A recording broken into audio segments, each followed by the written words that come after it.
दिल्ली चुनाव में आम आदमी पार्टी की हार के बाद बिहार के एनडीए नेता काफी उत्साहित नजर आ रहे हैं। बता दें कि ज्यादातर एनडीए नेताओं का मानना है कि अरविंद केजरीवाल राजनीति में नया प्रयोग का हवाला देकर राजनीति में आए थे और उनकी राजनीति अब फेल हो गई है। कुछ उसी अंदाज में प्रशांत किशोर बिहार में राजनीतिक प्रयोग कर रहे हैं, जिसके चलते अब दिल्ली में केजरीवाल की हार के बाद बिहार की जनता सबक लेगी और प्रशांत किशोर के प्रयोग से पहले उनके मॉडल को धाराशायी कर देगी। इस मुद्दे पर भारत एक्सप्रेस संवाददाता आशुतोष कुमार ने जेडीयू के राष्ट्रीय प्रवक्ता राजीव रंजन से खास बातचीत की है। दिल्ली चुनाव में अरविंद केजरीवाल की हार और बिहार में प्रशांत किशोर के मॉडल की तुलना एक जैसी हो रही है और इस बात को लेकर एनडीए के नेता उत्साहित हैं कि जिस अंदाज में केजरीवाल की हार हुई है, प्रशांत किशोर भी यहां फेल हो जाएंगे। हमारे साथ जेडीयू के राष्ट्रीय प्रवक्ता राजीव रंजन जी हैं। सर, मॉडल की अगर बात करें तो अरविंद केजरीवाल का मॉडल और प्रशांत किशोर के मॉडल में क्या समानता देखते हैं और दिल्ली चुनाव का जो रिजल्ट आया है उस परिप्रेक्ष्य में जेडीयू कैसे सोच रही है? देखिए, दिल्ली चुनाव के नतीजे बिल्कुल साफ बताते हैं कि अनावश्यक टकराव और प्रचंड अहंकार ने केजरीवाल जी की नैया डुबो दी।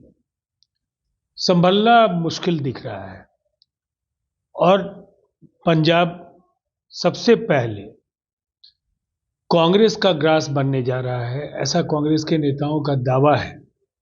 उन्हें एनडीए से परेशानी नहीं है। अब उनको अपने घर को बचाने के लिए राहुल जी का किसी तरीके से राहुल जी की उन्हें मदद मिल जाए, राहुल जी उनको बचा लें, अब इसकी उनको चिंता करनी पड़ रही है। देखिए, ये बेहद दुर्भाग्यपूर्ण है। जनता ने काफ़ी उम्मीदों के साथ आप पार्टी को जनादेश दिया था और एक वैकल्पिक राजनीति के मॉडल के तौर पर जो एक बड़े आंदोलन के गर्भ से केजरीवाल जी निकले, लोगों को ऐसा लगा था कि आमूलचूल बदलाव दिल्ली में दिखेगा, लेकिन दिल्ली भ्रष्टाचार के दलदल में फंसता चला गया। अनावश्यक केंद्र से टकराव और गलत बयानी की वजह से केजरीवाल जी ने सुर्खियां जो भी बटोरी हो, लेकिन उनका जो उनके प्रति जो लोगों का भरोसा और जो विश्वास था वो दिल्ली की बदहाली की वजह से टूटता चला गया और नतीजा सामने है। जहाँ तक बिहार में प्रशांत किशोर जी का सवाल है, देखिए, अरविंद केजरीवाल जी चुनाव हार गए हैं, उनकी पार्टी बहुत मुश्किलों का सामना करने के स्थिति में है, लेकिन प्रशांत जी तो अभी राजनीति के नवजात शिशु हैं। उनकी अब तक की जो भूमिकाएं हैं, एक राजनीतिक सलाहकार के तौर पर पार्टियों की रणनीति को तय करने में जो उनकी भूमिका रही हो, लेकिन बतौर राजनेता उनकी अभी जो पारी है उसमें केवल बिहार के एक उपचुनाव में उनको लोगों ने देखा है। न इतना धैर्य है उनके पास और न इतना व्यापक आधार। बहुत मुश्किल है। यहाँ मुकाबला किससे है? बिहार का विपक्ष एकजुट भी रहेगा तो भी करिश्माई मुख्यमंत्री नीतीश कुमार जी की छवि, जो उनकी स्वीकार्यता, जो उनकी लोकप्रियता, जो उनकी अपरिहार्यता है, बिहार के 20 वर्षों के इस कार्यकाल की जो शानदार और बेशुमार उपलब्धियां हैं, इसके सामने तो एकजुट विपक्ष कुछ नहीं कर पाएगा। प्रशांत किशोर जी क्या कर लेंगे? बहुत मैं राजनीति में प्रयोग की बात कर रहा हूं। जिस अंदाज में अरविंद केजरीवाल ने राजनीति में प्रयोग कर सत्ता हासिल की, क्या प्रशांत किशोर की बिहार में एंट्री के बाद जो स्थापित पार्टियां हैं उनको अरविंद केजरीवाल के तौर पे देख रहा था और इस हार के बाद परसेप्शन बदला है? देखिए, मैं नहीं समझता हूं कि इस तुलना की कोई प्रासंगिकता है। प्रशांत जी कभी भी किसी आंदोलन से नहीं जुड़े रहे हैं। अरविंद केजरीवाल ने गलतियां जो भी की हो, लेकिन उनकी पूरी पार्टी का जन्म अन्ना हजारे के आंदोलन के गर्भ से हुआ है।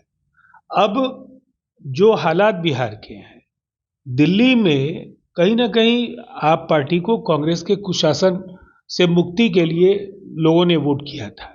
यहाँ प्रो इनकम्बेंसी है, जो सरकार है उसके प्रति लोगों का भरोसा है, लोगों का आशीर्वाद नीतीश कुमार जी के साथ है।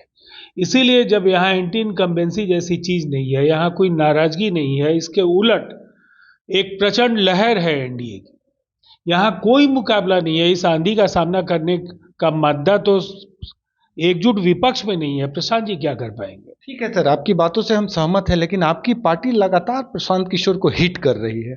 नीरज जी का प्रेस कॉन्फ्रेंस आया, उनकी कई खामियों, गलतियों, फंड को लेकर आरोप लगाए गए। तो जब किसी व्यक्ति का महत्व नहीं है तो आपकी बड़ी पार्टी उस पर हिट क्यों कर रही है? नहीं नहीं नहीं, देखिए इसको आप इस नजरिए से देखिए। जब भी उन्होंने बिहार की सरकार पर कोई आरोप लगाया, मुख्यमंत्री नीतीश कुमार जी की कार्यशैली को लेकर के सवाल खड़े किए, तो ये लोकतंत्र है। जब आप आरोप लगाएंगे तो आरोपों पर पलटवार होगा, लेकिन इससे उन्हें बहुत ज़्यादा अपनी पीठ थपथपाने का कोई अवसर नहीं मिलना चाहिए। बहुत गंभीरता से प्रशांत किशोर जी को हमारी पार्टी नहीं ले रही है। लेकिन अगर दिल्ली चुनाव के परिप्रेक्ष्य में बात करें तो रिजल्ट आने के पहले प्रशांत किशोर एक उभरता हुआ बिहार के नेता स्थापित कर, पता नहीं ये परसेप्शन आप लोग कहाँ से बना रहे हैं। पैमाना जनादेश होता है। अभी उन्हें कोशिश करने दीजिए, अभी प्रयत्न करने दीजिए। मुझे नहीं लगता है कि वो अब इस चुनाव तक भी अपने लोगों को समेट कर चल पाएंगे। बहुत वैसी स्थिति नहीं है, इसलिए कि उनके साथ दरअसल कोई प्रतिबद्ध कार्यकर्ताओं का समूह नहीं है। उनके सारे लोग कहीं ना कहीं एक पेरोल पर काम करने वाले लोग हैं। अलग अलग एनजीओज या ऑर्गेनाइजेशंस के रोल पर काम करने वाले लोग हैं। राजनीतिक दलों का जो सबसे बड़ा आधार होता है प्रतिबद्ध कार्यकर्ता, जो विचारधारा नेता की स्वीकार्यता, लोकप्रियता के आधार पर उनके साथ एक जुड़ाव होता है, वो पार्टी की नीतियों और कार्यक्रमों और सरकार की उपलब्धियों को जन जन तक पहुंचाने का काम करते हैं। तो एक व्यापक आधार है यहाँ। और सामने वट वृक्ष, इतना बड़ा कद है नीतीश कुमार जी का कि कहाँ मुकाबला है। मैं नहीं समझता हूं कि इतनी तवज्जो देने की जरूरत है। दिल्ली चुनाव में केजरीवाल की हार से राहत मिली कि कहीं बिहार में जो प्रयोग होने वाले थे वो नहीं हो पाए? पता नहीं, अगर आपके सवालों की निरंतरता यही है कि किसी भी तरीके से उनको प्रासंगिक बनाए रखना है, तो हमारा जवाब बिल्कुल साफ है। दिल्ली में केजरीवाल जी का जाना जितना तय था, उतना ही प्रशांत किशोर जी की पारी नहीं शुरू होना भी तय है। वो कुछ नहीं कर पाएंगे। बिहार की स्थितियों में वो प्रासंगिक ही नहीं है। बिहार की राजनीति को समझ नहीं पा रहे हैं। बिहार की जनता जो उसको नहीं समझ पाती है, तो जनता भी उसको नहीं स्वीकार करती है। जेडीयू के राष्ट्रीय प्रवक्ता राजीव रंजन जी का साफ साफ कहना है कि बिहार के परिप्रेक्ष्य में उनका पॉलिटिक्स रेलिवेंट नहीं है, जनता स्वीकार नहीं करेगी और सामने नीतीश कुमार जैसे बड़े व्यक्तित्व हैं। हालांकि जो जानकार हैं वो इस बात से भी इत्तेफाक रखते हैं कि केजरीवाल के हार के बाद जो राजनीति में नए प्रयोग के दिशा में प्रशांत किशोर आगे बढ़ रहे थे, उसको गहरा धक्का लगा है और जनता अब एक बार सोचेगी कि जिस अंदाज में केजरीवाल को आगे बढ़ाया गया, प्रशांत किशोर को आगे बढ़ाना चाहिए या नहीं चाहिए। सहयोगी कैमरामैन राकेश के साथ भारत एक्सप्रेस के लिए पटना से आशुतोष कुमार।